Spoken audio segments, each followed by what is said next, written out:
Welcome back to Procare physiotherapy and rehabilitation centre. So இன்னைக்கு நம்ம வீடியோவில் என்ன பார்க்க போகிறோம் அப்படின்னா, பக்கவாதத்தில் வெற்றி பெற்றவர்களின் சீக்ரெட்ஸ் என்ன. ஸோ பக்கவாதம் ஒருத்தங்களுக்கு வந்துருச்சுன்னா என்ன பண்ணால் 100% அதுலேருந்து வெளியில் வரலாம். ஸோ நம்ம ஒரு 3 to 4 இயர்ஸாக நிறைய பேஷண்ட் பார்த்துருக்கும் போது ஒரு சில பேஷண்ட் 80% ரெக்கவரி ஆகிடுறாங்க, ஒரு சில பேஷண்ட் 50% ரெக்கவரி ஆகிடுறாங்க, ஒரு சிலர் மட்டும்தான் 100% நல்லாவே ரெக்கவரி ஆகிறாங்க. அந்த ரெக்கவரி ஆனதுக்கு ஒரு 10 விதமான சீக்ரெட்ஸ் இருக்கு. அந்த 10 விதமான சீக்ரெட்ஸும் கரெக்டாக ஃபாலோ பண்ணாங்க அப்படின்னா 100% இதுல இருந்து வெளியில வர முடியும். ஒரு சிலர் அந்த ஒரு சில விஷயங்களை மிஸ் பண்ணிடுறாங்க, அதனாலதான் அதுல இருந்து வெளியில வர முடியல.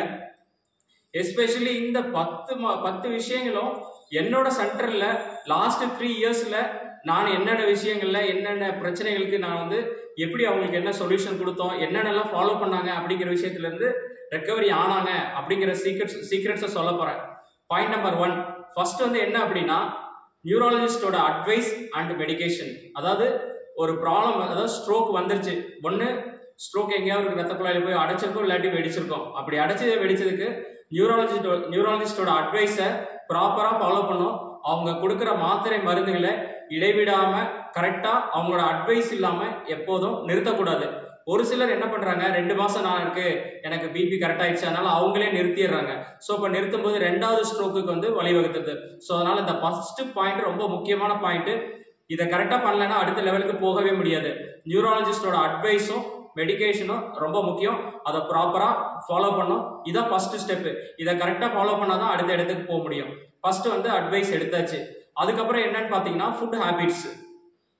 ஃபுட் ஹேபிட்ஸ்ல முக்கியமா பார்க்க வேண்டிய விஷயம் என்னன்னு பாத்தீங்கன்னா, ஒரு பக்கவாதம் வந்தவங்களுக்கு நல்ல கரெக்டான டைம்ல சாப்பாடு வேணும். கரெக்டான டைம்ல சாப்பாடு, அதாவது என்ன வேணும், நல்ல புரோட்டீன் வேணும், நல்ல ஃபைபர் வேணும். எஸ்பெஷலி பிரெயின்ல மோட்டார் நியூரான் ஸ்டிமுலேட் பண்றதுக்கு ஒமேகா 3 நல்ல ரிச்சா இருக்க மாதிரி ஃபுட்டு நல்லா எடுத்துக்கணும். அதாவது ஒமேகா 3 எதுலாம் அதிகமா இருக்குன்னு சொல்லிட்டு நம்ம பழைய வீடியோல சொல்லியிருக்கோம். அதை அப்படியே கண்டினியூ பண்ணி ஃபாலோ பண்ணலாம். ஒமேகா 3 எஸ்பெஷலி பாத்தீங்கன்னா மீன்ல நிறைய இருக்கும். உமிழ்நீர் நல்லா அரைச்சி மென்னு சாப்பிடும்போது அதுலயும் ஒமேகா 3 ஜாஸ்தியா இருக்கும். ஸோ இதுதான் ஃபுட் ஹேபிட்ஸ். புரோட்டீன், ஃபைபரு, அதுக்கப்புறம் ஒமேகா 3. ஸோ இதை நல்லா சாப்பிடணும். இதுல டயபெட்டிக்கா இருந்தாங்க அப்படின்னா ஜிஐ கிளைசரால் இண்டெக்ஸ் சொல்லுவாங்க. ஜிஐ கம்மியா இருக்க மாதிரி ஃபுட்டை எடுத்துக்கணும். அரிசியை எடுத்துக்கிட்டோம்னா ஒரு 60-70% ஜிஐ இருக்கும். இதே சிறுதானியங்கள் எடுக்கும்போது பாத்தீங்கன்னா ஜிஐ ஒரு 25 to 30% இருக்கும். இது மாதிரி ஜிஐ கிளிசரால் இண்டெக்ஸ் கம்மியான உணவுகள் டயபெட்டிஸ் எடுக்கணும். எஸ்பெஷலி பக்கவாதம் உள்ளவங்க அந்த மாதிரி எடுத்துக்கிட்டாங்கன்னா ரொம்ப நல்லது. 3வது விஷயம், டீப் ஸ்லீப். நல்ல தூக்கம் வேணும். நல்ல தூக்கம் இருந்தா மட்டும்தான் அடுத்த லெவலுக்கு நம்ம போக முடியும். ஒருத்தர் நல்ல மாத்திரை மருந்து எடுத்துக்கிறாரு, நல்லா சாப்பிடுறாரு, ஆனா தூங்க மாட்டாரு. கரெக்டா தூங்காம இருந்தோம் அப்படின்னா அவங்களால நல்ல அடுத்த லெவலுக்கு மோட்டார் நியூரான்ஸ் நிறைய வராது, இம்ப்ரூவ்மெண்ட் ஆகிறது டிலே ஆகணும், ஒரு மாதிரி டிஸ்ஓரியன்டா இருக்க ஆரம்பிச்சிடும். அதனால தூக்கம் ரொம்ப அவசியம். தூக்கம் ப்ராப்பரா இல்லைன்னா நல்ல ஒரு பிசிக்கல் எக்ஸசைஸ், டாக்டருக்கு நல்ல நியூராலஜிஸ்ட கேட்டு ஏதாவது அதுக்கு என்ன ஃபாலோ பண்ணுமோ அதை ப்ராப்பரா ஃபாலோ பண்ணும். டீப் ஸ்லீப் ரொம்ப முக்கியம். அதுக்கு அடுத்த விஷயம் என்னன்னு பாத்தீங்கன்னா, கண்டினியூஸ் பிசியோதெரப்பி. பிசியோதெரப்பியை பாத்தீங்கன்னா நல்ல தொடர்ச்சியா பண்ணணும்.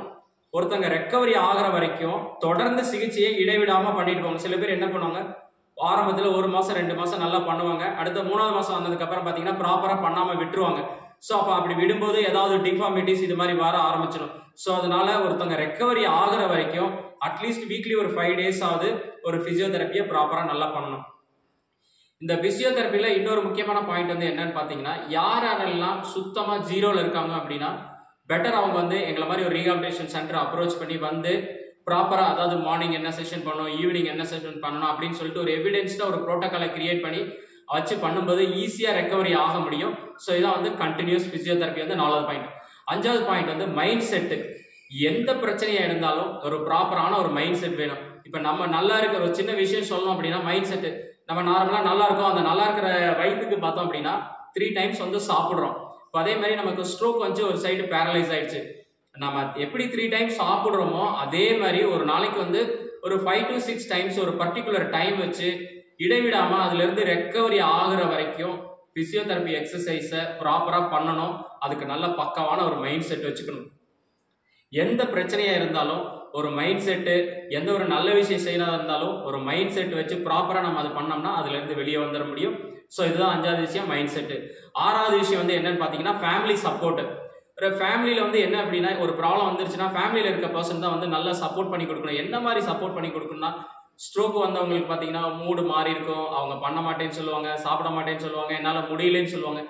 இது எல்லாத்தையுமே இந்த ஃபேமிலி மெம்பர்ஸ் வந்து உன்னால் முடியும், யூ கேன் டூ இட், நீ முன்ன எப்படி இருந்தீங்க, ஏன் இப்போ இப்படி இருக்கீங்க, உங்களால் எல்லாமே முடியும், நீங்கள் எல்லாத்தையும் செஞ்சுட்டு இருந்தீங்க, இது வந்து ஒரு எதிர்பாராம இந்த விஷயம் வந்தாச்சு, ஸோ இதுலேருந்து வெளியில் வரதுக்கு உங்களால் கண்டிப்பாக முடியும் அப்படின்னு சொல்லிட்டு ஃபேமிலி வந்து ஃபுல்லாக எல்லாரும் நல்லா சப்போர்ட் பண்ணி என்கரேஜ் பண்ணி கொடுத்தோம் அப்படின்னா அது வந்து ஒரு அடுத்த ஒரு மிக முக்கியமான பாயிண்ட்டு.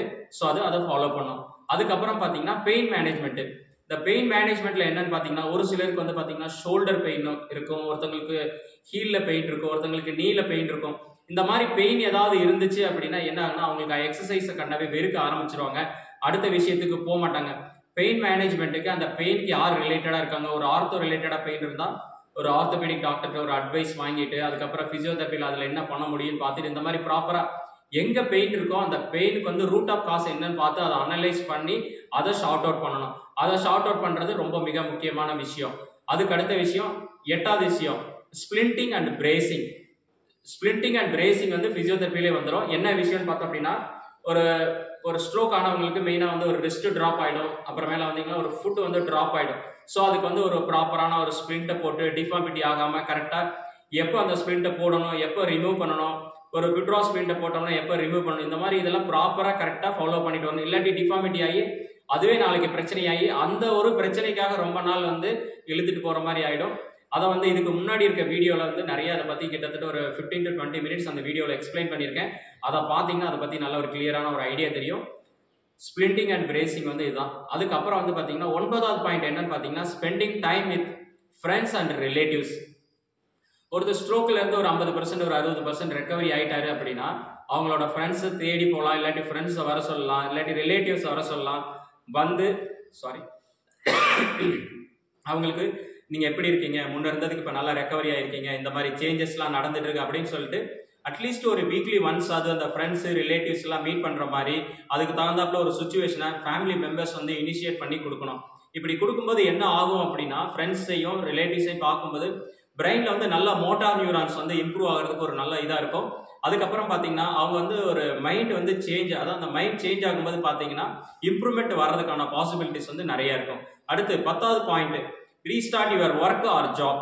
ஒரு பக்கவாதம் வந்துருச்சுன்னா இல்லை நிறைய பேர் என்ன சொல்கிறாங்கன்னா நான் அந்த பக்கவாதத்துலேருந்து வெளியில் வந்ததுக்கு அப்புறம் தான் நான் வேலைக்கு போவேன், அது வரைக்கும் நான் ரெடி பண்ணிட்டு தான் போவேன் அப்படின்னு சொல்லிட்டு லேசியாக உட்கார ஆரம்பிச்சிடறாங்க. நம்ம நிறைய பேரை பார்க்குறோம் 6 months or 8 months ஆயிருக்கும், நல்லாவே ரெக்கவரி ஆயிருப்பாங்க, 5 மூமெண்ட்ஸ்லாம் நல்லா இருக்கும். ஆனால் பார்த்தீங்கன்னா வேலைக்கு போகிற டைமை வந்து ரொம்ப டிலே பண்ண ஆரம்பிச்சிடறாங்க. இல்லைங்க இன்னும் கொஞ்சம் எனக்கு மூமெண்ட் வரணும், இது வந்ததுக்கு அப்புறம் போகிறேன் அப்படின்னு சொல்லி டிலே பண்ண ஆரம்பிக்கிறாங்க. அப்படி டிலே கண்டிப்பாக பண்ணக்கூடாது. அப்படி டிலே பண்ணணும் அப்படின்னா அது 1 or 2 years ஆனதுக்கப்புறம் அதுவே பெரிய ஒரு ட்ராபேக் ஆகி வேலைக்கு போக முடியாமல் ஆயிடும். ஓரளவுக்கு நல்ல ரெக்கவரி ஆயிட்டாங்க அப்படின்னா அவங்க வந்து இல்லை ஒரு சிலரால் நான் பழைய வேலை செஞ்ச வேலை என்னால் செய்ய முடியல அப்படின்னா ஃபேமிலி மெம்பர்ஸ், ஃப்ரெண்ட்ஸ், ரிலேட்டிவ்ஸ் அவங்கள்ட்ட அப்ரோச் பண்ணி ஃபிசியோதெரபிஸ்ட் அவங்கள்ட்ட எல்லாம் டிஸ்கஸ் பண்ணிங்கன்னா இப்போ பழைய மாதிரி இவர் இந்த வேலை செஞ்சார், இப்போ இவருக்கு என்ன மாதிரி வேலையை செய்ய வைக்கணும், வேற இவரால் வேலை செய்யறதுக்கு எபிலிட்டி இருக்கா இல்லையா என்ன கண்டுபிடிச்சு அவங்க இன்ட்ரெஸ்ட் எதில் காட்டுறாங்களோ ஏதாவது ஒரு வேலையை செய்ய ஆரம்பிக்கும் போது என்ன ஆகுனா பிரெயினில் மோட்டார் நியூரான்ஸ் வந்து இம்ப்ரூவ் ஆகும்.